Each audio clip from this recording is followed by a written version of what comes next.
Hello, hello, hello. My name is Chantsy and welcome to my YouTube channel. Today's video is a little bit different. I have a special guest, Laura Kelly. She is a wedding photographer and host to a new amazing podcast, one of my favorites. You might not like it. So thank you for joining. This is going to be part of my Beauties with Strategies series where I get to interview and chat with some amazing business women, but also we get to do our makeup while we're chatting. So today, Laura is a minimalist makeup artist. I'm a non-makeup person. Non-makeup person. She has 14 products, which is her entire kit, and I have a lot of stuff here. So I don't even want to count it. It's like thousands of dollars worth of makeup. Okay, Laura, why don't you introduce yourself and tell me a little bit about yourself? Sure. So I am the host of You Might Not Like It, which you've been on episode 8. Yes. The Chantsy episode, as we call it. And it's kind of, the idea of the podcast is basically it's just coffee and chatter with your sassy, sort of bitchy best friend. And we do talk a lot about business stuff, but we also talk about absolutely anything from parenting to health to whatever. Dating and sex. Dating, everything. Like the last Feminism, episode. friendship, everything. And then I'm also a wedding photographer as well in Ottawa. And I've been doing that for 8 years. 8 years. Okay, she's incredible. I will put all the links of the podcast and the photography biz, so check it out after you're done watching the video. I was in Costa Rica. My skin is a little bit tanned right now, but I was still really good. I was using 50 SPF, which I don't. Are you definitely a sunscreen person, but also like major into like love a good tan. Okay. Yeah. Okay. So it's that a hard battle. balance. It's a hard balance. Yeah. Do you like fake tan or use I bronzer? use pretty much like a tinted moisturizer every once in a while, but then my husband and I have a hot tub, so we also go in the hot tub a lot. So like, I mean, no point. Everything comes off. Yeah. So like, that's just to keep me from looking 100%. But that's just from keeping me from looking like vampire-ish. Okay, let's jump right in. Let's This is the part where I have to actually do my makeup now? Yeah, let's start. Because anyways, I need a head start because I have a lot of stuff. Okay, yeah. I'll try to pace myself. Okay, right now, do you use primer? No. Okay, I love this. Primer is good. So I always moisturize first and then use a primer. It just helps like let the makeup glide on, but also hold and then remove when you're done. So it adds like that extra layer. This one is a color correcting one from Stila, but I'm like, but I also want to look tan. So anyways, I'm using it because I like the actual consistency, not because of the color correction necessarily. So I do all my makeup with this stupid little mirror. This is literally like, this is my makeup setup in a day. It's 14 items, including the brushes that I own, and everything is done in this mirror. Yeah, so while I'm watching reality television. Good luck. Okay. I'm using a big mirror. So, yeah, when you asked me to do this, I was like, oh, you don't know what you're getting yourself into because I'm not an actual makeup person. And that's okay. Not everyone is. And actually, what I'm discovering with my channel is that a lot of people want like everyday makeup looks or kind of like everyday glam. So my layer that I'm adding now is glow. Do you like a good glow? I do like a good glow, but not like a wet look. Okay. Do you know what I'm talking about? Yeah, this is L'Oreal Lumi Glotion. It's so good. Like, I don't know. I just feel like I'm glowing from within. I have this, this is like an actual product that I own. This like Anastasia glow kit thing. I bought that for some reason. So that's like my 14th product. So where do you buy your makeup usually? So I go to Sephora. Do you look forward to like... No, absolutely not. I despise going into Sephora. Actually, I like it online better myself. Okay. Yeah, I'm not as patient. Like usually I'll realize like, uh-oh, I'm running low on something that I need. And it's like, I gotta go out tomorrow to get it. But if it's just like, if I'm just picking up like a brow pencil or whatever, I will 100% get that from Shoppers. Oh yeah. Yeah. The beauty boutiques are amazing at Shoppers. Not all of them have all the lines though, so I kind of have like my favorites. Okay. So okay, if you like a lovely dewy bronze without having to like do all of that stuff. Yeah, not like fake tan or whatever. But anyways, this is Do the Hula from Benefit. Okay. I like the name. Yeah, Benefit has really nice like bronzy products that look natural. Like I like their bronzer So I've been almost using this guy as a foundation because my skin is pretty clear after my trip. Yeah. I'm loving your tan right now. Oh, thank you. Yeah, it's the first time I've been like, I was actually good. Like, Why I was do you wearing think 50 SPF. Was it, yeah, and so when you're wearing sunscreen, then you can be out longer and you can do all that, so you actually get a good tan. Yeah, exactly. I just found like in Costa Rica, there are no clouds. Like, it's the most beautiful place on earth. I've never been. So you can only really go in the sun for a couple hours. Like, you will get exhausted. I've never experienced that before. Okay. And were you doing yoga in the sun too? no, it was like in this beautiful little hut. If you guys want to watch the Costa Rica video, I can link it above too. Bing. Or you can watch it I added later. the first ding to my podcast the other day. Oh. Did you know you have to buy the ding for like 99 cents? I mean, I'm sure you know this. Oh, really? Yeah. Oh, sometimes I look for like free sound effects. Okay. Actually, YouTube has like free sound effects in their little creative studio. Cool. So yeah, so you can use music too. Don't go fast. No, I'm really trying to slow down. Okay. Yeah. Okay, so like this is my skin right now. Not a lot of fat. It's because I'm trying to preserve the tan, but also make it appropriate for the weather because I don't want to look like brown. Mm-hmm. And no one else is brown around me. I gotta keep. You can just tell when someone has come home from a trip and then applied a fake tan. Yeah. After. Oh, by the way, the girl who wears white for 2 weeks in a row at work. And my boss called You gotta make it count. My boss was like, oh, wearing white. I'm like, you know it for the next 2 weeks. So I turned 29 in November. Turned 29 last November. Okay. And I feel like I finally just found like the actual right like foundation color for me for the first time in my entire life. Yeah. So that's been an exciting sort of makeup development for me. Because like before it would just be like a blending nightmare, challenges all around, trying to make something that's not the right color look like it's actually fine. So what are you using now for foundation? So this is just a regular like Sephora foundation, and it is a light. Okay. Yeah. Light, yeah, because you're 18 pretty pale light. AF. Thank you. But like not in a bad way, in an alabasta way. Yeah. But I do definitely like toss on the thing I use for my mirror, which is my bronzer. What is that? I Sephora? do toss that on. This is everything's Sephora. Oh, like Sephora brand. The Fiji medium. Okay.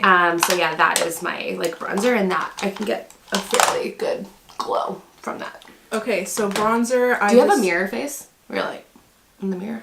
I have a mascara face. I think everyone has that. Oh my god, I hate it. Or even just when I'm applying cream, it's like Yeah. and I always like edit it out. Okay, so I have 100% a mirror face. Like I'll just find the mirror. Okay. Oh, you know what? I had a friend who anytime she tried anything on, she always did a tilt.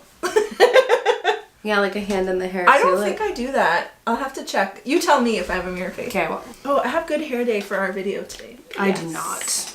This is like a day 4 of no shower. Except so look at the... I don't mind that. The most roots. Oh my I don't god. mind that. No? No. You know those like wigs that come with the roots? That's what I feel like I'm wearing. If I find a picture, I'm gonna link it. You know.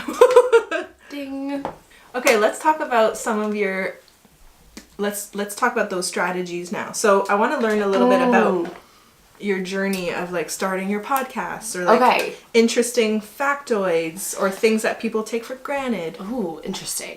Okay, so the podcast started November 2018, November 5th to be exact. So it's been about 3 months, and I don't think that I didn't really have a goal going in of like how many listens or subscribers. Fun fact about podcasts, you can't really ever tell how many subscribers you have. You only really can tell how many downloads you have. Oh. Yeah. So, interesting. Which is actually kind of amazing in a world where we all get really caught up with like the numbers all the time, and everyone is obsessed with like followers and stuff and likes and comments. So yeah, like you don't have to be subscribed to listen. No, exactly. So all you really get is YouTube is like that, but it's also very subscribers. Yeah, 100%. But like still, even I can't tell how many subscribers I have. Okay, interesting. On the podcast, which I think is actually kind of refreshing. Yeah. It just makes you not as obsessed with that. And to be honest, like you can't be putting out content like that on a podcast and be obsessed with whether people are subscribing or not. Like it would just drive you crazy. But at the same time, so I'm at right now about 6,000 downloads for the podcast in 3 months, which 3,000 of those, about half of those were from January, which is crazy because it's growing quickly. Yes. Yeah.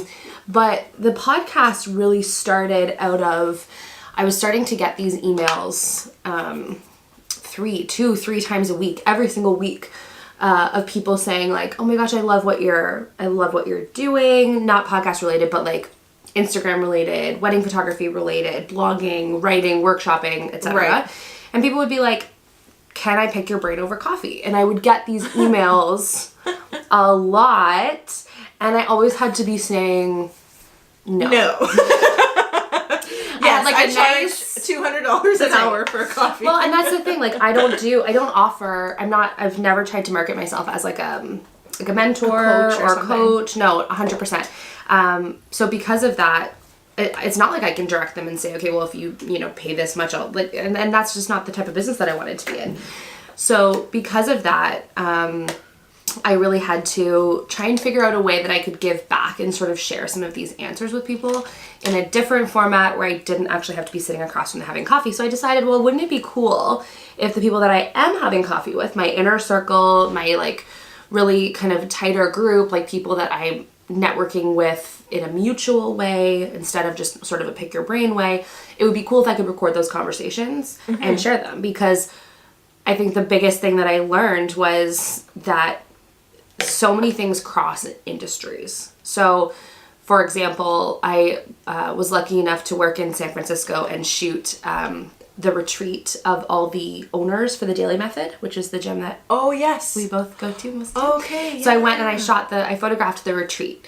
And so my job is basically to hang out with this crew all day and capture, a huge collection of photos that they could use for marketing so that they could be advertising for future franchises. This was a big opportunity for them to do a lot of stuff. It was awesome. But in the process, like I ended up sitting in that room for this retreat with these other owners, listening to keynote speeches from random people, but about the fitness industry. And I'm sitting there thinking like, holy, this is crazy relatable for my business. Right. And everyone else in this room is in the same industry. They're all in the health industry.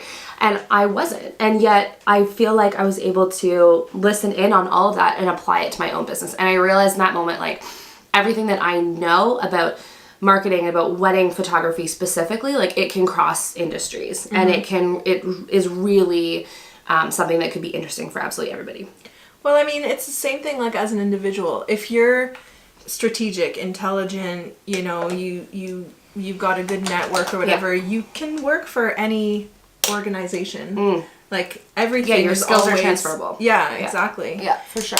And I often do that myself where I take things that I know from like influencer marketing and I bring it to my day job. Totally. And it's like it's the fresh perspective, and even like learning, I like to go to things that are not necessarily influencer specific. Yeah. Because I'm like, I want to tap into what else is happening out there and see if I can apply it. Yeah. To myself. I mean, the other big realization sort of came to me after releasing the podcast, and I basically sort of realized that it's not up to me what someone else might find interesting or inspiring, because everybody is able to accept content and apply it to their life in their own way, right? Yeah. So, for example, when it comes time to me chatting with someone during a podcast recording, I could be sitting there thinking like, ooh, I don't know if this exact story or conversation is relatable to me. And then I'll get feedback from someone who's listened to that episode and they'll say, this episode is what I needed right now. This episode was for me. Like, this was my favorite one so far. And so, when you take those transferable skills and kind of branch out and feel free to talk about anything and be a little bit less niche and specific, like everyone's getting their own stuff out of it. And I love that. So the podcast has really been able to kind of open me up to like all kinds of new And just different people too. People, Yeah. good conversation. And I love good conversation. I'm a person who generally will skip small talk and head get right into right good conversation. Okay, so about conversation and interviewing, I imagine like your research phase is, well, maybe for me it was more because we didn't know each other. But Yes, true. What does that look like when you're getting By the way, this is every eyeshadow that I own. Oh no, and you're missing some. All the good ones are gone. Well, I'm scraping the edges. Feel free to use some of them. That scares me. That scares me. What's the process of preparing an episode? Like, what would that look like? Ooh, okay, so most of the people that I've done at this point have been friends or someone that I've actually been able to work with their business. So I have some experience, but what I like to do is get them on the phone before we record. And usually I can tell what they get really excited to talk about, like what they get really... Yeah. And I like to, it's kind of like a spitball phase, but I like to just, let's blab out everything that we think that could be interesting. It's my opportunity to kind of web out that episode, that recording, and figure out what your strong opinions are, right? So, you know, the thing that I like to ask most of my guests before we record is, what would you say is like your biggest message that separates you from other people? So what's the thing that you wish, if you could just snap your fingers, you could just drill home into somebody else? And I have a lot of them. I have a lot of these like main messages, like, okay. and they're in a whole bunch of different worlds. And so each episode, like, what would be an example? Okay, so for example, let's talk about like a parenting, motherhood perspective. Okay. My message that I feel like is in my bones and in my blood is that you don't have to give up who you are when you become a parent. Oh my God. Like I felt so much fear in the time leading up to being a mom. I have 2 kids that are 3.5 and 4.5. And I felt so much fear during that time that I was going to, and everybody tells you that this is going to happen. You're going to pop the babies out, and then suddenly everything that you cared about before, poof, gone. You're not going to care about it because all you care about is this little baby. Yeah. And I worried because like, this might sound vain or shallow, but like, I liked who I was. Like, I liked that I have this, you know, big personality, and I liked that I was like a fun person and an outgoing person, and I was like, I don't want to give all of that up.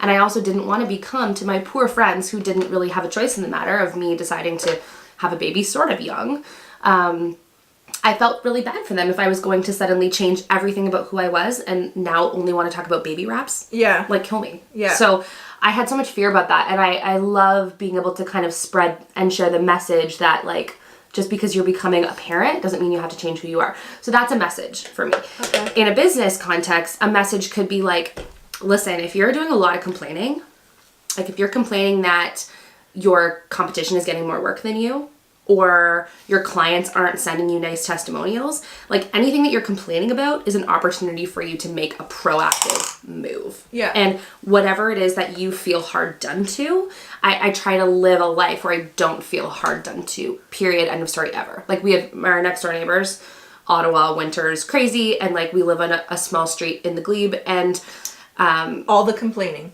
Oh my God, I walk out my All door and they go, complaining. by the way, we're all emailing the city councilor. And I'm like, It's like, do you think they, I know. must be nice to have that be the thing that's really, really stressing me out today. And I feel like, what is this city councilor going to say? They're going to be like, we're doing everything we can. Like, we're doing our best. Yeah. I feel like everyone is doing their best. And so if you feel hard done to in a specific area, it's something that like you got to fix on the inside. It's funny you say that. I have no patience for people who complain, none whatsoever. Yeah. I'm, my personality, like, I don't know if it's a Virgo thing, but it's solution oriented, problem solver. If you're coming to me, I'm going to give you an answer to how to fix your problem. Right. And I've learned that sometimes, like, for example, like with my sister, she tends to be a little bit more negative. Sorry, Tam, love you so much. And we've actually had to work this through where sometimes she just needs like me to listen. She's not looking for a solution. Yeah. She just needs that ear, and I need to like actively, okay, you're not in solution providing mode right now. But it's hard. It's one of the benefits of being in a relationship with somebody for a really long time, right? Like that you have the time to be able to figure out how you guys both communicate. And it's the same with a spouse. Like, I've been with my husband for 12 years. And so at this point, like, he knows that if I come home and say, like, can you believe, like, what this girl said? He knows not to be like, well, she probably just had a good intention. He's like, fuck that bee. And I'm like, good, that's what I need from you right now. Like, be on my team. Like, have my back. And so now he goes over and he's like, we're going to throw down. Like, he's like, who am I fighting? And he's a very non-fighter accountant, finance person. Okay. But, like, that's what I need and want. And so, you know, the longer that you're in a relationship with somebody, the more you can be able to communicate. And it's the same with friends, right? Like, friendship is a complicated beast that's more similar to marriage than it is to anything else. Mm-hmm. And there's a lot of work that is involved to make a friendship. Okay, good segue. Good segue, because actually I text you, I wanted to talk about friendships. So because Wise Laura is here, I'm going to ask her some tips.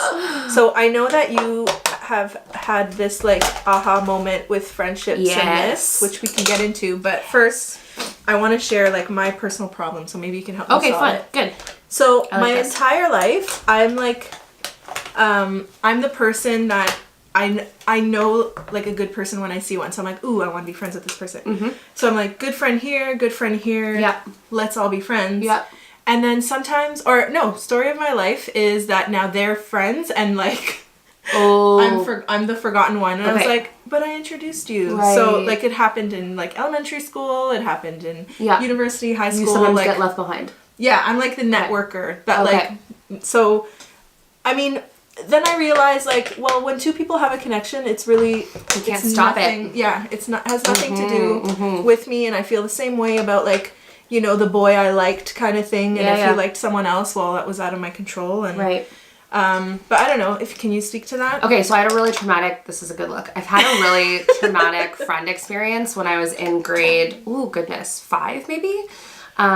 So I've never been the left behind friend, but mostly because I'm very assertive. Okay. So it's like, try to leave me behind. Like, I know. I've never blurred into the background in my entire life for a day. But in grade 5, I bought my best friend, Krista. Love Krista still to this day. I bought her a friendship necklace. 2 frogs. They fit together. They said best buds. Okay. And my mom was like, she's like, you know, it would be super cute as if you wore one. And then when you gave her the one, then you could be like, look, I'm wearing the same frog. So I was like, no. It was cute packaging. So I like gave it to her. Okay. Like all together. And this is a party in the summer. Like I said, I was like 10 years old.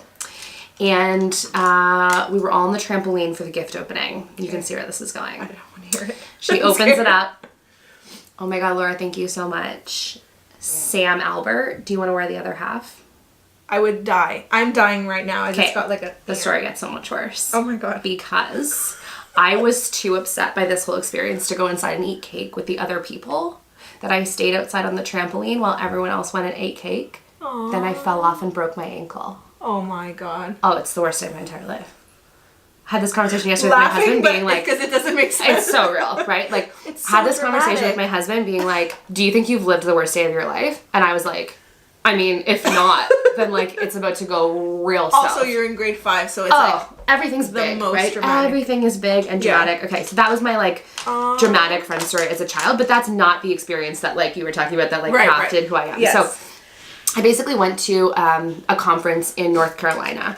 And in 2013, and we did this exercise. The conference was called Making Things Happen. It's run by Laura Kelly, who's like super famous in this world, especially in the wedding industry world. Oh, okay. She was the editor of Southern Weddings magazine, and wedding culture in the South is like next level beyond. Yeah. Like everything's bigger in the South. Oh yeah, it's unreal. So Laura Kelly is like definitely like a powerhouse. And one of the exercises that we did during this workshop was to name the 5 people closest to us in our life. Okay. And for each of these people, we had to list what it was that they did for us and what it was that we did for them.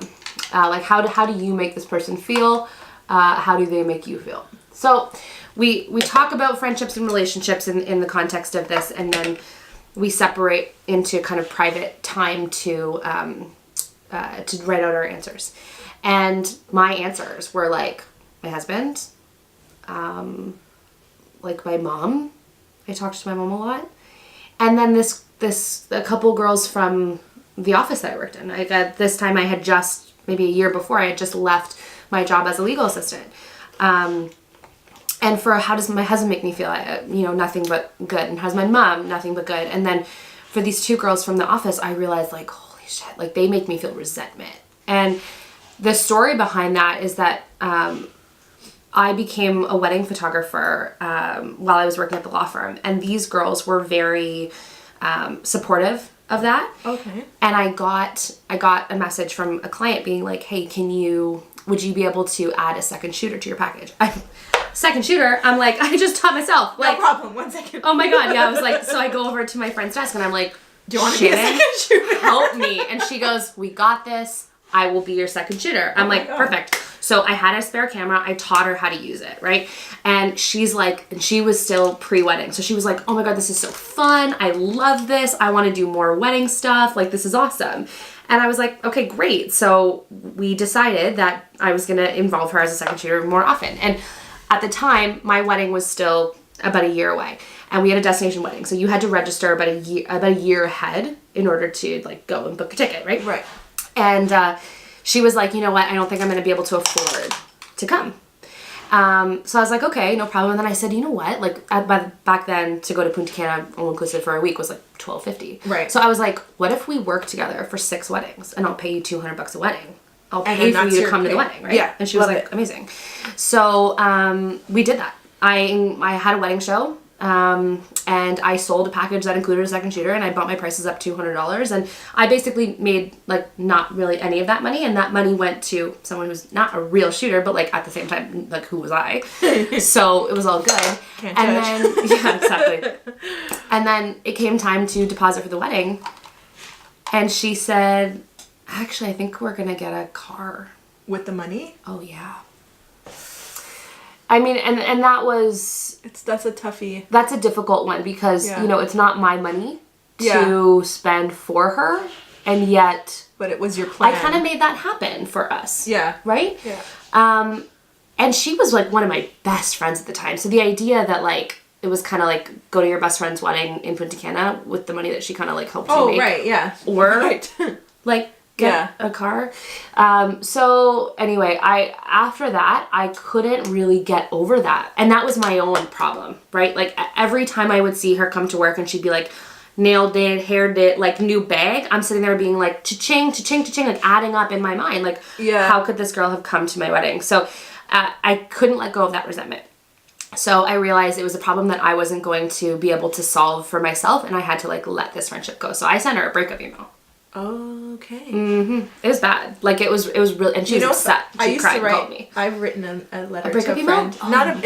It wasn't a breakup. It was a like, let me share my how I feel and how you're hurting It's really hard to share feelings with friends. Yeah, it is. Yeah. So especially when you're younger, because you don't totally. take it the same as when you're older.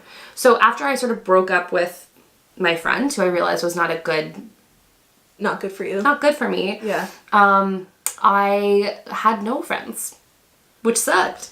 And I was like, okay, my job is I need to find friends. So I made a note in my phone and it was called Friendships to Foster. And I had 5 names on there of people that I was like, these are good people, right? The same idea where you're like, I'm attracted to this person as a friend. I know that this person is interesting to me. So like, these are friendships that I wanted to foster. And I mean, they're my 5 best friends. Yeah, that's which amazing. is crazy and freaky. And like, I know I brought them all kind of together and made plans on the calendar. Like when you're a person who's trying to get a friendship going, like you have to be the one to set the date. You gotta be the one to reach out and be like, FYI, like we're all getting together for a girls' night next week. You gotta be the one to remind everyone, okay, it's so-and-so's birthday. I mean, my trigger for friendship is flakiness. So it's because of that, right? It's the idea that like I haven't really been able to rely on friends in the past, and I know that for me to have a successful friendship, like I have to be able to rely on you. And I'm more upfront about my needs in that area. I didn't know that those were my needs when I was in grade 5, right? I didn't know that those were my needs when I was 21 and starting a photography business and having this friendship go down. But now that I've been able to figure out what my friendship needs are, I can communicate that with my friends in a way that they already know. That's like how I am. You have expectations. You want them. Yeah, and like I don't want it to sound like I'm, a crazy person, and I'm super understanding. But one thing that's important to me is if ever a friend says to me, "No, I can't go. I can't be there." like a good sign of a friendship to me is when I can think about that and say like, I believe them. Like I know that they tried to be there. I know what you mean. Because if I ever can't come to something, you better believe that I tried. Like and if I say that I can't make it, I mean it. And you're going to show up the next 100%. time and make up for it. And it circles back to this conversation about like being asked to go out for coffee, right? And this whole idea of people asking like to meet with you and pick your brain and do this. Like me saying no to those types of things allows me to say yes to so much more. So that when my friends are like, hey, we're having, you know, this type of event, like would you be able to be there? Yeah, 100% I'm there. And I'm there because my calendar's not full of stuff that is for the people who aren't in that inner circle. Does that make sense? Yeah, because actually I feel the same way, and I know that like so for myself, what I had like as an influencer, I get invited to all these events or whatever. It's kind of like part of what we do. Yeah. And what I found is that I hadn't seen my friends in like a year and a half, like friends that are not online and like university friends, like actual friends, not but I'm lucky that I've made really great friends doing what I do. Yes, but there's something you still different. have like it doesn't have to be about the gram. Like actually these people don't even use their phones. Like I can just be. There's a difference between a relationship where it's good for both of you and it really like fills you up in a different sort of way, right? Versus a relationship that when you come away you feel exhausted. Like I'm a hardcore extrovert, so I rarely feel drained after an encounter, but I know that if I come out of an encounter and feel drained, I know that was a give and I did not take. Yeah. Because if that balance is even if I've been hanging out with people for a long time in a day, I do not feel drained if it's a give and a take. Can I just point out that we're both at mascara phase? It's happening. I think it was because I was doing so much talking. I know. And no, I'm coming to the end of this is my last step. So I like it. I'm going to do some lip and I'm done too. I mean, this for me was, I probably went more on the eyes than I would for like an everyday. Let me see. I can have fun. Oh, I like. Yeah. I like you're when you put mascara on, your eyes pop. I know. I know. Yeah. Well, it's just because my lashes are so blonde. Yeah, that's right. So brutal. I feel like a lot of people are struggling with friendship. Yeah. A lot. And it's hard to find like good people that. Well, okay. So, this is what I was going to tell you. I'm from Toronto, so a lot of my all my people, all my older people are there. Yeah. And so the friends that I have in Ottawa are friends that I met in university, and now they're, got married. Now they have kids. They had their kids later than I did. Yeah. Like I had Victor's already going to be 6. Yeah. So, we're in 2 different phases of our lives, and actually all my friends got pregnant at the same time. Literally every single woman in my life was then like, they're the mom club. They don't necessarily know each other. Oh, okay. It's just where we are at our lives. Like I'm like, okay, no, but let's party. Like, yeah. Or like, find yourself again so that we can like be together and it's not all about the kids. Right. And, like we just talked about that. I think there are so many ways in a friendship. There's a lot of different strategies to use to try and remain friends with someone when you are in different stages like that. And I think the biggest one, to be honest, is to remember what it was that you were interested in before the change. Yeah. And not abandon that, So if you had a friend, then you talked about culture and music and movies and, like life and jobs and goals and that kind of stuff. It's pretty unfair to expect that friend to just sort of get absorbed into your new world if all you want to talk about is like applying for daycare.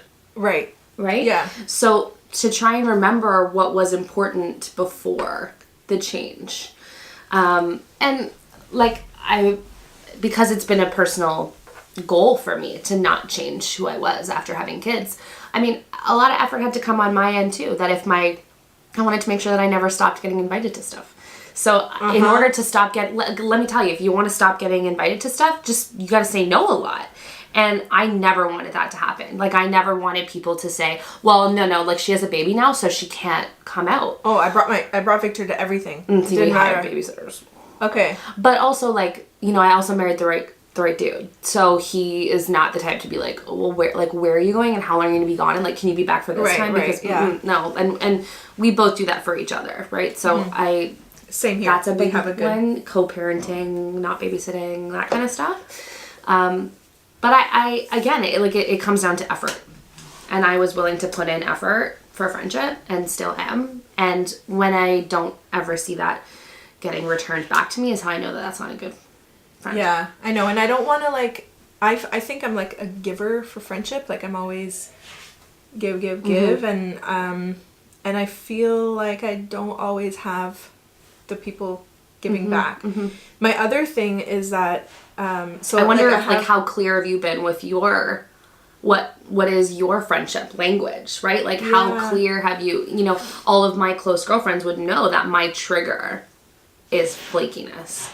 Yeah, and I call that loyalty. To me, it's loyalty. And maybe it's part of that, like, oh, I've introduced you to someone and now you're easily abandoning me kind of thing. Like, I just get hurt. Yeah. But I understand, like, it's like, I get it. You guys get along. That's why I brought you together kind of thing. So I have to, like, I don't know, grow a harder shell or something. Yeah. Just remind yourself the perspective on that, right? But that's always going to be tough. Because it's not about me or it's not, it just ends up hurting me. Yeah. And yeah, I don't know. I think like the fact that like my life is in Toronto and making friends when you're older is different. Yes. I also have a lot of like business friends or like kind of networking friends or friends from the industry, which they're great, but it's like, I want more than that. Yeah. I want like, I want the friend that I can call up in the middle of the night and be like, yo, I need this or help me here or and whatever. I think too, like, the same rules apply for like dating and friendship, right? Like, please, like I met my husband when I was 16, so like I'm not a dating person.